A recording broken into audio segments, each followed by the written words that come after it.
दहेज सिर्फ लड़कों को मिलता है? नहीं, शेयर करके बताओ सबको कि निकाह में ब्राइड को मेहर यानी मैंडेटरी पेमेंट दी जाती है। डियर काव्या, आप भारतीय हैं, पाकिस्तानी नहीं, इसलिए झूठ बोलना आपको सूट नहीं करता। लेकिन आपने फिर से झूठ बोला, जबकि हाल फिलहाल में ही झूठ बोलने के कारण आपको आपकी वोट चोरी वाला वीडियो डिलीट करना पड़ा था। मेहर और दहेज को कंपेयर ही नहीं करना चाहिए था, क्योंकि दहेज एक क्रिमिनल एक्ट है जिसका धर्म से कोई लेना देना नहीं, जबकि मेहर एक इस्लामिक मैंडेटरी रिचुअल है।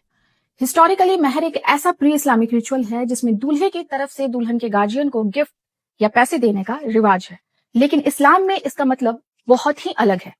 सही अल बुखारी 5350 के अनुसार मेहर सेक्सुअल इंटरकोर्स के लिए पे की गई रकम है, और इस्लामिक फिक और हिदाया की किताबों के अनुसार मेहर फीमेल सेक्सुअल ऑर्गन की वो कीमत है जिसे शौहर को अपनी बीवी का फायदा उठाने से पहले पे करना होता है। ये फिक अल निकाह वल फरीद में जो लिखा है वो मैं पढ़ नहीं सकती, तो आप स्क्रीनशॉट लेकर खुद पढ़िए।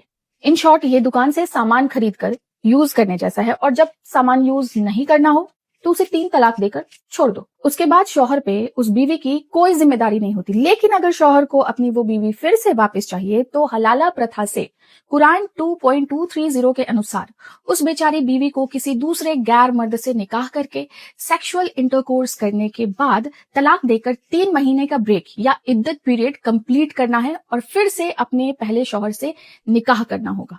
लेकिन अगर 3 महीने के ब्रेक में वो अपने हलाला वाले शौहर से प्रेग्नेंट हो गई तो उसकी पूरी प्रेगनेंसी की जिम्मेदारी हलाला वाला शौहर ही लेगा, लेकिन बच्चा पैदा करने के बाद अगेन वो राम भरोसे हो जाएगी।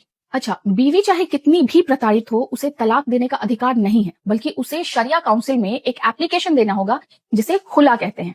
खुला डिवोर्स का एक बहुत ही लॉन्ग एंड कॉम्प्लिकेटेड प्रोसेस है जिसमें डिवोर्स की कोई गारंटी नहीं होती। लेकिन अगर डिवोर्स हो भी गया तो शरिया काउंसिल के according most of the cases में वाइफ को मेहर की रकम वापस लौटाना होता है।